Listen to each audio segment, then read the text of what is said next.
राधे राधे भक्तों, आज कार्तिक मास व्रत का 17वां अध्याय का पाठ करेंगे हम लोग। माया जलंधर रची, शिव को हुआ बोध, चक्र सुदर्शन चलाए कर मारा असुर सक्रोध। नारद जी बोले, फिर जलंधर ने महादेव जी को पराक्रमी जान शिव जी को मोह कर पार्वती का रूप बनाया और पार्वती को रथ के ऊपर बंधी और निशुंभ आदि दैत्यों को मारने से रोती देख शिव जी व्याकुल हो गए। शिव जी भगवान व्याकुल हो अपने बैल को भूल गए और नीचे मुख कर कर खड़े हो गए। तब जलंधर ने 3 बाण शिव जी के सिर, छाती और पेट में मारे। विष्णु ने शिव भगवान को समझाया कि यह जलंधर ने माया रची। फिर शिव जी ने भी माया करके भयंकर रूप धारण किया। महादेव जी का अति भयंकर रूप देखकर कोई दैत्य उनके सामने न ठहर सका। वे 10 दिशाओं में भाग गए।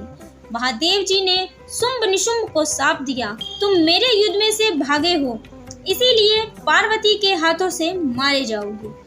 फिर जलंधर के पैने बाणों की वर्षा से पृथ्वी तल बाणों के अंधकार से ढक गई थी। जब तक शिव जी ने उसके बाणों को काटा, तब तक जलंधर ने नंदी के एक परीख को मार दिया। उसके लगने से बैल युद्ध में मारा गया, जो महादेव के खींचने पर भी न रुका। फिर शिव जी ने भयंकर रूप धारण कर सूर्य के समान तेज सुदर्शन चक्र को चला दिया।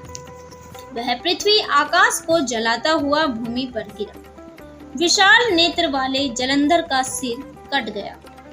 रथ से उसका शरीर पृथ्वी को शब्दायमन करता हुआ गिरा और उसका तेज शिव जी में लय हो गया। ब्रह्मादिक देवताओं को यह सब देख बहुत आनंद हुआ।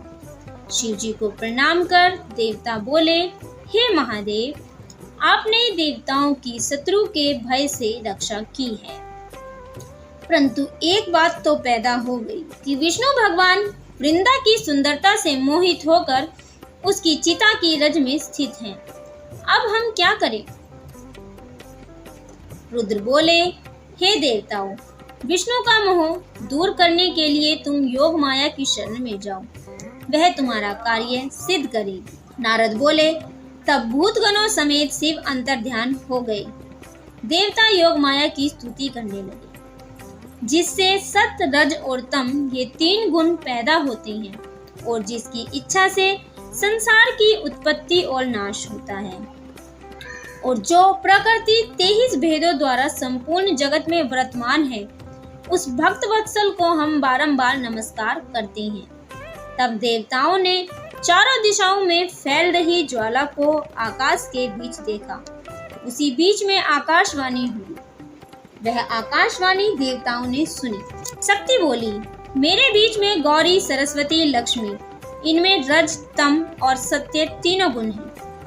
देवताओं, तुम इनके पास जाओ, यह तुम्हारा कार्य करेंगी। देवता आकाशवाणी के वचन सुनकर गौरी, लक्ष्मी और सरस्वती जी के पास जाकर उन्हें भक्ति से प्रणाम करने लगे। फिर वे भक्त वत्सल देवियां देवताओं को शरण में आया देख उनको 3 बीज देकर बोली कि इन बीजों को विष्णु भगवान के पास जाकर बो दो, तब तुम्हारा कार्य सिद्ध होगा। नारद जी बोले, देवता और सिद्ध के समूह बीजों को लेकर वहां गए, जहां वृंदा की चिता भूमि में विष्णु भगवान दुखी होकर विराज रहे थे। जिन्होंने वे बीज, देवताओं ने उन बीजों को वहां पर बो दिया। आज का 17वां अध्याय समाप्त होता है। कार्तिक मास से जुड़ी सभी व्रतों की कथा सुनने के लिए हमारे चैनल को अभी सब्सक्राइब करें। हम हर रोज अपने चैनल पर एक अध्याय की वीडियो डालते हैं। अगर आप कोई और कथा भी सुनना चाहते हैं तो उसे भी आप हमें कमेंट कर बता सकते हैं, हम वह कथा आपको सुनाएंगे। वीडियो पसंद आए तो लाइक और शेयर जरूर करना, ताकि बाकी भक्तों तक भी यह अध्याय पहुंच सके। राधे राधे।